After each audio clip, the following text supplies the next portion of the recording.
సినిమాలు రిలీజ్ అయినప్పుడు బేసిక్‌గా జనాలు ఎగబడిపోయి చూస్తూ ఉంటారు. అంటే తప్పు మనం ఇక్కడ ప్రజలది అనలేము, సినిమా వాళ్ళదని అనలేము. కానీ ఆ అభిమానం ఉంటది చూడండి. అభిమానానికి ఎప్పుడు కూడా వెల కట్టలేము. కానీ రీసెంట్‌గా జరిగినటువంటి ఒక ఇన్సిడెంట్ ఏదైతే ఉందో 'పుష్ప 2'కి సంబంధించి సంధ్యా థియేటర్‌కి హీరో వస్తున్న మాట మినిమమ్ ఇన్ఫర్మేషన్ లేకుండా ఉంది. థియేటర్ యాజమాన్యానికి కానివ్వనండి, లేకపోతే ఇటు పోలీసోళ్ళకి కానివ్వండి, ఇక్కడికి ఒక హీరో వస్తున్నాడు, కొంచెం తొక్కిసలాట అయ్యే అవకాశం ఉంటదని, ఇలాంటి ఒక మినిమమ్ ఇన్ఫర్మేషన్ ఇవ్వకుండా డైరెక్ట్‌గా హీరో అక్కడికి వెళ్ళిపోవడం. దాని తర్వాత వాళ్ళందరినీ అంటే వాళ్ళతో కూర్చొని సినిమా చూడడం. ఈ క్రమంలో ఒక తొక్కిసలాట జరిగినప్పుడు ఒక కుటుంబం చిన్నాభిన్నం అయిపోయింది. కొడుకు చూస్తేనేమో వెంటిలేటర్ మీద ఉన్నాడు కిమ్స్ హాస్పిటల్‌లో. కూతురికి చూస్తే తల్లి లేకుండా అయిపోయింది. అక్కడ భర్తకి చూస్తే పెళ్ళాం లేకుండా అయిపోయింది. మొత్తం కుటుంబం అంతా స్పాయిల్ అయిపోయినట్టే కదా ఇక్కడ. ఇప్పుడు కొడుకు కూడా రేపు పొద్దున బతుకడో అన్నది కూడా ఇక్కడ క్లారిటీగా కనపడుతుంది. ఈ క్రమంలో 2 రోజుల తర్వాత సినిమా రిలీజ్ అయిన 2 రోజుల తర్వాత స్పందించి నాకు చాలా బాధగా అనిపిస్తుంది. నేను అసలు అనుకోలేదు నేను వెళ్ళిన సమయంలో ఇలా జరుగుతుందని. నా తరపు నుంచి నేను ఒక 25,00,000 ప్రకటిస్తున్నాను అని చెప్పేసి ఒక వీడియో రిలీజ్ చేయడం. మనం దీన్ని అసలు ఏ విధంగా చూడొచ్చు? ఇక్కడ కూడా అంతే. బాధ్యత రాయొచ్చు. ఈ సినిమాలు విపరీతమైన బడ్జెట్లో సినిమాలు తీయటం, ఈ విపరీతమైన బడ్జెట్లో సినిమాలు తీసి ఆ బడ్జెట్కు తగ్గట్టు తీసిన దానికి తగ్గట్టు రిజల్ట్ వస్తా రాదా, డబ్బులు మళ్ళీ తిరిగి వస్తాయా రావా, రాకపోతే ఏంటి, వస్తే ఏముంది ఎగురుకుంటే మళ్ళీ ఇంకో సినిమా రాకపోతే మీరు అన్నారు చూడండి. రాకపోతే టికెట్ ప్రైస్ మీరు చెప్తే నమ్ముతారా? 1,200 1100 నుంచి 1,200 800 3,000 రూపాయలకి ఈ సినిమా టికెట్ ప్రైస్ పెంచారు. అసలు సామాన్యుడు చూస్తాడు అసలు? అదే కదా, వీళ్ళు వెళ్ళి బెనిఫిట్ షోలు 2 షోలు కోసం అని చెప్పి సినిమా టికెట్లకి పెంచుకుంటామని చెప్పి జీవో ఇమ్మని అడిగారు. మేము భారీ బడ్జెట్ సినిమా తీసామండి, దానికి మాకు గిట్టుబాటు అవ్వాలంటే మీరు రేట్లు పెంచాలి అని ఆంధ్రాలోనూ అడిగారు, ఇక్కడ అడిగారు. ఇద్దరు చక్కగా పెంచుకోండి మీ ఇష్టం అని చెప్పి తాంబూలాలు ఇచ్చాం, తను సావండి అని చెప్పి పంపించేశారు. పంపించేసేస్తే ఈ జనాలు కూడా అసలు రాత్రిపూట షోలకి అనుమతి ఎందుకు ఇచ్చారు అనేది ఇప్పుడు ఒక పెద్ద ప్రశ్న. అదే డే టైంలో అయితే ఇంత దారుణం జరిగి ఉండేది కాదు. ఒకటి. రెండోది, ఇప్పుడు అల్లు అర్జున్ వచ్చాడు. మామూలుగా అయితే చాలామందికి ఏంటంటే సంధ్యా థియేటర్లో సినిమా రిలీజ్ రోజున హీరో వెళ్ళి ఆ సినిమా చూస్తే ఆ సినిమా బాగా హిట్ అవుతుంది అనే ఒక నమ్మకం ఉంది. అసలు సినిమా ఇండస్ట్రీ మొత్తమే నమ్మకాలమయం. అవి మూఢ నమ్మకాలు అనుకోండి, ఇంకో నమ్మకాలు అనుకోండి. ఆ నమ్మకంలో భాగంగానే అల్లు అర్జున్ కూడా వచ్చాడు. వచ్చిన వాడు వెనకమాల బ్యాక్ డోర్ నుంచి వచ్చి కాసేపు థియేటర్లో కూర్చొని చూసేసి బ్యాక్ డోర్లోంచి వెళ్ళిపోయాడు అనుకోండి, ఇవాళ మనం ఇలా మాట్లాడుకోవటానికి ఉండేది కాదు. అసలు అవసరం లేదు, అవసరం లేదు. కానీ అతను ఫ్రంట్ డోర్ నుంచి వచ్చాడు. విపరీతమైన తొక్కిసలాట జరిగింది. ఆ తొక్కిసలాటలో ఒక తల్లి రేవతి అనే బహుశా ఆమె కొడుకుని రక్షించుకునే భాగంలో ఆమె చనిపోయినట్లు అనిపిస్తుంది చూడటానికి. ఏది ఏమైనా చాలా బాధాకరమైన విషయం. దీన్నైతే ఎవరైనా సరే ఖండించి తీరవలసిందే. మరి అలాంటి దానికి 25,00,000 ఇవ్వడం ఏంటి అనేది మీ ప్రశ్న. అసలు ఇప్పుడు 25,00,000 కూడా ఇస్తాను అని అనలేదనుకోండి, అల్లు అర్జున్ని ఇవ్వమని చెప్పే దమ్ము ధైర్యం ఎవరికైనా ఉన్నాయా? శాసించగలరా అల్లు అర్జున్ని? పెనలైజ్ చేయగలరా అల్లు అర్జున్ని? నువ్వు తప్పు చేసావు, నీ వల్ల ఇలా జరిగింది అని మాట్లాడగలరా ఎవరైనా? అంత దమ్ము ధైర్యం ఉందా? వీళ్ళందరూ మళ్ళీ ఈ రాజకీయ నాయకులందరూ, అధికారంలో ఉన్న వాళ్ళందరూ కూడా ఆ డబ్బులు ఉన్న వాళ్ళందరి మీద ఆధారపడే వీళ్ళు రాజకీయాలు చేస్తున్నారు. అలాంటప్పుడు చూసి అల్లు అర్జున్తో ఎందుకు తగాదా పెట్టుకోరు. ఇక్కడ అల్లు అర్జున్ చేసిన తప్పు అంత భారీ బడ్జెట్ సినిమా తీసి దానికి డబ్బులన్నీ తిరిగి వస్తాయో రావో అనే ఒక అభద్రతా భావంలో నా ఫేస్ చూపించాలి, నేను అక్కడ ఒక సెంటర్ ఆఫ్ అట్రాక్షన్ అయిపోవాలి అనే ఉద్దేశంతో వచ్చాడు. అక్కడికి వస్తే అనుకున్నంత అయ్యింది. తొక్కిసలాట అయింది, ఆవిడ చనిపోయింది, ఆ బాబు హాస్పిటల్లో ఉన్నాడు. ఇప్పుడు ఇలా జరగడానికి మనం కారణాలు చూసుకుంటే ప్రభుత్వ వైఫల్యం, వ్యక్తిగతంగా వ్యక్తుల యొక్క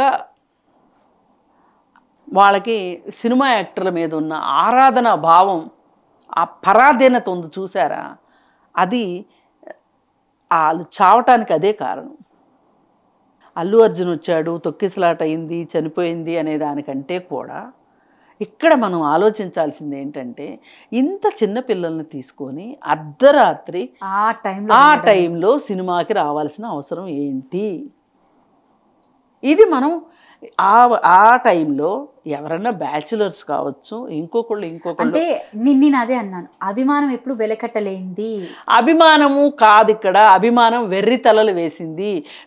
ఇప్పుడు 25 లక్షలు ఇమ్మంటే ఇవ్వను అంటే అసలు ఏ డబ్బు మాట ఎత్తకపోతే కూడా అల్లు అర్జున్ చేయగలిగింది ఏమీ లేదు. ఇప్పుడు చాలా ప్రమాదాలు జరుగుతూ ఉంటాయి, రోడ్డు ప్రమాదాలు కావచ్చు, ఇంకోటి జరుగుతూ ఉంటాయి. అప్పుడు ఎక్స్గ్రేషియా ప్రకటిస్తారు. అలాగే అత్యాచారాలు జరిగిన వాళ్ళకి డబ్బులు ప్రకటిస్తూ ఉంటారు. అంటే అవన్నీ తిరిగి వచ్చేస్తాయి ఆ డబ్బులతోటి? కాదు కదా. ఇప్పుడు అతను భార్య చనిపోయిన దుఃఖంలో ఉంటాడు. అతని ఆరోగ్యం కూడా అంతంత మాత్రమే అని తెలిసింది. అతను మరి ఈ దుఃఖంలో పని చేసుకోగలడా లేదా, ఆ పిల్లని సాకగలడా లేదా అనే ఉద్దేశంతో అతను కొంచెం బాధ్యతగా ఫీల్ అయ్యి మరి పశ్చాత్తాపంతో కూడిన బాధ కావచ్చు, భయం కావచ్చు, ఆందోళన కావచ్చు, ఏదన్నా కానీ ఒక 25 లక్షలు ఇస్తాను అని చెప్పాడు. చెప్తే అసలు ఇది కూడా చెప్పకుండా ఉన్న వాళ్ళని చూస్తున్నాం మనం, రాజకీయ నాయకుల్ని, బాధ్యతారహితంగా ఉండే రాజకీయ నాయకుల్ని. వాళ్ళతో పోలిస్తే అల్లు అర్జున్ బెటరే అనిపిస్తున్నాడు. ఇక్కడ ఏ ఒక్కళ్ళది పూర్తిగా వీళ్ళ వల్ల ఇది జరిగింది అనడానికి లేదు ఈ ఘటనలో. అసలు అంత చిన్నపిల్లల్ని తీసుకుని ఆ టైంలో ఆ సినిమా చూడకపోతే నష్టమేం లేదు. పొద్దున్నే 9 గంటలకు ఒక షో ఉంది, 12ంటికి ఒక షో ఉంది, 4 గంటలకు ఒక షో ఉంది, 8ంటికి ఒక షో ఉంది, 11ంటికి ఒక షో ఉంది. ఆ ఫస్ట్ రోజే చూడాలి అనే ఒక ఉద్దేశం ఎంతవరకు కరెక్ట్? ఫస్ట్ డే కూడా కాదు, బెనిఫిట్ షో. బెనిఫిట్ షో అంటే మీరు బెనిఫిట్ షో అని కూడా అనొద్దు, అది డబ్బులు పిండే షో. అది బెనిఫిట్ షో కాదు. అది బెనిఫిట్ షో అంటే దేనికి వేస్తారంటే, ఏదైనా ఒక ప్రత్యేక కార్యక్రమానికి విరాళం ఇవ్వటం కోసం వేసే షోని బెనిఫిట్ షో అంటారు. అది బెనిఫిట్ షో కాదు, అది డబ్బులు పిండే షో. అది ఆ 2 షోలకి 1200 టికెట్ మీరు అమ్ముకోవచ్చు అని చెప్పి గవర్నమెంట్ ఇచ్చింది. మాకు జిఎస్టీ వస్తుంది, ఇంకేంటి, మీరు పిండుకునేది మీరు పిండుకోండి, మేము పిండుకునేది మేము పిండుకుంటాము అని ఆ అర్ధరాత్రి షోలు వేయటమే తప్పితే అసలు అర్ధరాత్రి షోలు వేయాల్సిన అవసరం ఏంటి చెప్పండి? మళ్ళీ అంటే ఆ ఇన్సిడెంట్ తర్వాత గవర్నమెంట్ ఇచ్చిన డెసిషన్ ఏంటంటే ఇంకా బెనిఫిట్ షోస్ ఉండవు, ఇవ్వం, పర్మిషన్స్ ఇవ్వమని. నష్టమేమి లేదు. ఇప్పుడు ఏం పోయింది? అర్ధరాత్రి షోలు లేకపోతే కొంపలు అంటుకుపోతాయా? ఏమైనా భూమి ఆగిపోతుందా? లేకపోతే సాయంత్రం స్కైలాబ్ పడుతుందా? ఈ సినిమా చూడకపోతే చచ్చిపోతామా? చెప్పండి. ఎందుకంత పడి వెళ్ళాలి? ఎంత అభిమానం ఉంటే మటుకు? అభిమానం వెరితలలు వేయకపోతే? అందుకని ఇదేదో స్వాతంత్రోద్యమంలోనో లేకపోతే ఇంకోటో ఉద్యమాల్లోనో ప్రాణాలు పోగొట్టుకోవటం కాదు. ఒక సినిమా చూడటం కోసం వచ్చి ప్రాణం పోగొట్టుకోవటము అంటే అది పూర్తిగా వాళ్ళ వ్యక్తిగత బాధ్యతగానే నేను ఫీల్ అవుతున్నా. అలాగే ప్రభుత్వాలు సరైన ఏర్పాట్లు చేయకపోవటం, అలాగే అల్లు అర్జును ఆ టైంలో రావటం బయటికి సరైన బందోబస్తు లేకుండా, పోలీసులకి ఇంకా లా అండ్ ఆర్డర్ అంటే ఇది ఒక్కటేనా పని? నాకు అర్థం కాదు. అందుకని ఈ విషయంలో నేను జరిగిన దానికి అల్లు అర్జున్ ఎంత పాత్ర ఉందో, ప్రభుత్వానికి ఎంత పాత్ర ఉందో, సినిమా చూడడానికి వచ్చిన వాళ్ళకు కూడా అంతే పాత్ర ఉందని నేను బలంగా నమ్ముతున్నాను. మనం అంటూ ఉన్న తర్వాతే కదా సినిమా చూస్తామా డ్రామా చూస్తామా అనేది. అసలు అర్ధరాత్రి సినిమా చూడాల్సిన అవసరం ఏంటి? ఇంక ఈ 2 షోలు తప్పితే అసలు సినిమా లేదు అనేం లేదు కదా. వస్తానే తెల్లారి పొద్దున్నే షోలు స్టార్ట్ అవుతున్నాయి కదా. మనకేంటి అంటే, నేను నా అభిమానం ఎంత అని చూపించుకోవాలి అంటే ఫస్ట్ రోజు ఫస్ట్ షో చూస్తేనే నాకు అభిమానం ఉన్నట్లు అనే ఒక వ్యామోహం ఉంది చూసారా, అదే వాళ్ళ ప్రాణం తీసింది. పిల్లవాడు అడిగితే మటుకు ఇంకోటి అడుగుతాడు, చేస్తారా? అలవిగాంధీ అడుగుతాడు, చేస్తారా? ఇవాళ ఒక చిన్న కుటుంబము 4,000 పెట్టి 5,000 పెట్టి సినిమా చూడాలి అంటే ఏదో ఒకటి వాళ్ళు తగ్గించుకుంటేనే ఈ సినిమా చూడగలుగుతారు. అవును. ఏమంత తగ్గించుకుని సినిమాలు చూడాల్సినంత కక్కుర్తి ఏమొచ్చింది మీకు? ఇంత బానిసత్వం దేనికి సినిమా హీరోలు అంటే? ఇంత మోజు దేనికి? నేను అది ప్రశ్నిస్తున్నా. ఈవెన్ అంటే నాట్ ఓన్లీ అల్లు అర్జున్, ఇక్కడ కొంతమంది సినిమా హీరోల ఫ్యాన్స్ కూడా వెర్రెక్కిపోయి పిచ్చెక్కిపోయి మరి ఆ టైంకి థియేటర్ దగ్గరికి వెళ్ళిపోయి అంటే దాన్ని పొద్దు నుంచినే తిరుగుతున్నారంట. నేను ఆ థియేటర్ల దగ్గర ఎలా ఉంది ఏంటి అని వాకప్ చేస్తే అసలు పొద్దున్న నుంచినే అక్కడక్కడ తిరుగుతున్నారంట. అలాగే ఈ ఫ్యాన్స్ వార్ ఒకటి ఉంటుంది బేసిక్గా. అంటే ఈ సినిమా గురించి పర్టికులర్గా చూస్తే ఇటు పవన్ కళ్యాణ్ ఫ్యాన్స్ అటు అల్లు అర్జున్ ఫ్యాన్స్ వాళ్ళిద్దరి మధ్య ఒక రకమైన విధానమైన ఒక రైవలరీ, ఒక శత్రుత్వం అయితే మొన్న ఎలక్షన్స్ అప్పటి నుంచి అది పెంచి పోషిస్తూ వస్తున్నారు. ఈ పెంచి పోషించడానికి నాగబాబు కూడా ఒక కారణం. ఆయన మధ్యలో ఇదేదోనో ఈ అగ్గి అంటే ఎవరు తప్పు అనుకోవచ్చు? అల్లు అర్జున్ ఫ్యాన్స్ లేకపోతే జనసేన పార్టీకి సంబంధించిన ఫ్యాన్స్, పవన్ కళ్యాణ్ ఫ్యాన్స్ అనుకోవచ్చు? నా ఉద్దేశంలో మటుకు ఈ విషయంలో అల్లు అర్జున్ మీద ఇంత కత్తి కట్టడం కరెక్ట్ కాదు. అతనికి నచ్చిన పార్టీ అతనికి సపోర్ట్ ఇవ్వాలనుకున్నాడు, ఇచ్చాడు. మీకే సపోర్ట్ ఇవ్వాలని ఎక్కడుంది? అంటే ఇదంతా నియంతృత్వమా? ఎందుకు ఇంత నియంతృత్వం? కుటుంబానికి సంబంధించిన వ్యక్తి. ఏంటి కుటుంబం? పవన్ కళ్యాణ్ మీ మేనత్తకు మరిది అయినంత మాత్రాన మీరు అతన్ని ఇష్టపడాలని కానీ అతన్ని సపోర్ట్ చేయాలని కానీ ఎక్కడైనా రాసి పెట్టుందా? కుటుంబంలో నుంచి అంత పెద్ద వ్యక్తి ఇప్పుడు పొజిషన్లోకి వెళ్తున్నాడు అంటే మినిమం కుటుంబం అంతా సపోర్ట్ చేయాలి అనేది కూడా. అసలు ఈ కుటుంబం ఆ కుటుంబం వేరు. నేను చెప్తుంది అది. ఓకే, మెగా కుటుంబం అంటే చిరంజీవి, నాగబాబు, పవన్ కళ్యాణ్ వాళ్ళు. అసలు అల్లు అర్జున్కి ఏంటి సంబంధం ఆ కుటుంబంతో? నాకు అర్థం కావట్లేదు. ఎందుకు ఇలా కలగాపులగం చేసేస్తున్నారు? అతనికి ఒక వ్యక్తిత్వం లేదా? అతనికి ఒక స్వతంత్రం లేదా? ఎందుకు పవన్ కళ్యాణ్ని నెత్తిన పెట్టుకోవాలి చెప్పండి? ఇవాళ ఏ భర్త చెప్తేనో భార్య ఓటేస్తుందా? లేదు. ఏ తండ్రి చెప్తేనో కొడుకు ఓటేస్తున్నాడా? ఎవరి ఇండివిజువాలిటీ వాళ్ళది ఉంది కదా. మరి అల్లు అర్జున్ కూడా తన ఇండివిజువాలిటీ ప్రకారం తను ఉన్నాడు. అతన్ని ఎలా తప్పు పడతారు మీరు? అతనికి ఆ మాత్రం స్వేచ్ఛ లేదా? స్వతంత్రం లేదా? అసలు మీరు ఇలా కత్తి కట్టడం వల్లనే, మీరు ఈ విధంగా ఇలాంటి ఒక యుద్ధ వాతావరణం తీసుకురావటం వల్లనే అభిమానుల మధ్యలో ఎక్కడో వీళ్ళు ఒక భయానికి, ఇన్సెక్యూరిటీకి లోనయ్యే అల్లు అర్జున్ వాళ్ళు అతిగా ప్రచారం చేసుకోవటము, ప్రమోషన్స్ ఎక్కువ చేసుకోవటము, ఏమైనా సరే కలెక్షన్స్ రాబట్టాలి అనుకోవటము, ఆ పిండాలి అని అనుకోవటంతోనే ఇంత దరిద్రం జరిగింది నన్ను అడిగితే. నా ఉద్దేశంలో అసలు రాత్రిపూట షోలు ఎప్పుడైనా చూసారా మీరు? 6ంటికి స్టార్ట్ అవుతాయి షోలు మహా అయితే.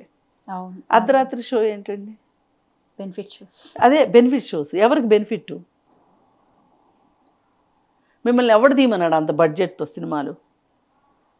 అంటే ప్రేక్షకుడు జేబులోకి చేయబెట్టి మరి. అంటే తప్పు లేదేమో కదా మన తెలుగు సినిమా ఇండస్ట్రీకి సంబంధించి. ఆ తెలుగు అనే వర్డ్ ఇప్పుడు నేషనల్ నుంచి ఇంటర్నేషనల్కి తీసుకెళ్తున్నాడంటే అది మామూలు విషయం కాదు కదా. ఏంటి తెలుగు సినిమా రేంజ్ని అమాంతం పెంచినట్టే కదా అది. అసలు కాదు, తెలుగు సినిమా రేంజ్ పెంచుకోవటము అంటే ఒక అభ్యుదయకరమైన సినిమాలు తీయటమో, ఒక ఆదర్శప్రాయమైన సినిమాలు తీయటమో, ఒక మెసేజ్ ఓరియంటెడ్వి తీయడమో చెయ్యాలి తప్పితే పుష్ప సినిమా తీసి అంతర్జాతీయ స్థాయికి వెళ్ళాము అంటే ఏంటి అన్నట్టు నాకు అర్థం కాదు. ఏమున్నాయి? ఏ టెక్నికల్ వాల్యూస్ మీరు ఇంట్రడ్యూస్ చేశారు చెప్పండి? మీరు బడ్జెట్ పెంచుకున్నారు, 3 సంవత్సరాలు సినిమా తీసి అన్ని భాషల్లో విడుదల చేసి, ఎన్ని భాషలు? అది మీ ఓపిక, మీ వ్యాపారం, మీ ఇష్టం.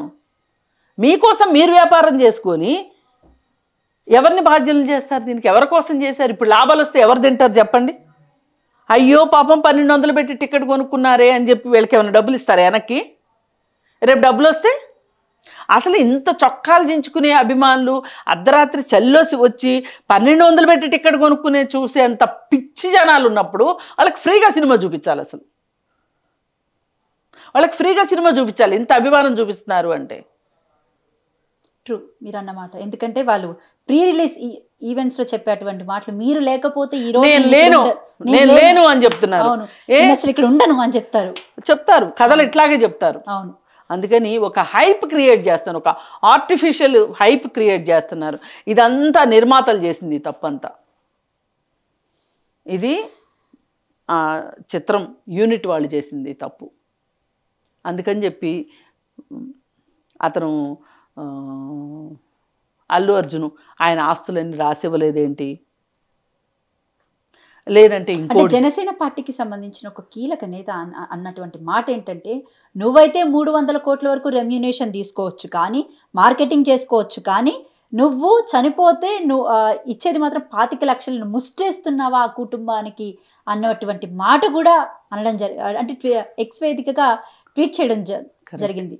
కరెక్టే. నేను కాకపోతే కాశీదాకా దేకమన్నాడంటే ఎవరో అట్లా చెప్తారు ఎవరైనా. 300 కోట్లు తీసుకున్నాడంటే 300 కోట్లు ఈ రోజు ఇచ్చేశారు అల్లు అర్జున్కి.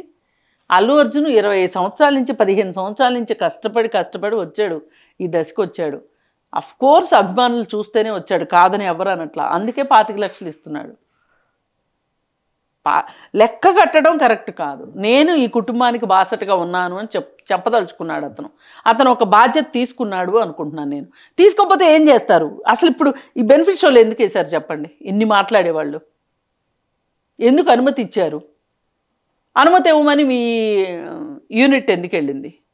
అందుకని ఇవన్నీ ఇత్తు ముందా చెట్టు ముందా అనే డిస్కషన్లోకి వెళ్ళే కంటే కూడా లా అండ్ ఆర్డర్ సక్రమంగా ఉండాలి. నేనంటూ జనాల్లోకి వెళ్తే అక్కడ పరిస్థితులు అదుపు తప్పుతాయేమోనని ఒక హీరో ఆలోచించగలగాలి. నేనంటూ ఈ రాత్రిపూట ఆ సినిమాకి వెళ్తే నాకేమన్నా అయితే నా కుటుంబం ఏంటి అని చెప్పి ఆలోచించుకోవాలి సగటు ప్రేక్షకుడు కూడా. ఎవ్వరూ ఆలోచించుకోకుండా మీరు నేనే గొంతులు చించుకుంటే ఉపయోగం ఏమీ లేదు. ఇక్కడ మారవలసిన వాళ్ళు చాలామంది ఉన్నారు. మరీ ముఖ్యంగా జన సైనికులు ఎవరైతే అనుకుంటున్నారో ఈ జన సైనికులు వీళ్ళు నీకైతే 300 కోట్లు వాళ్ళకైతే 25 లక్షలు అంటే ఏంటి అన్నట్టు? అంటే మీరు చెప్పండి పోనీ ఎంత ఇస్తే కరెక్ట్?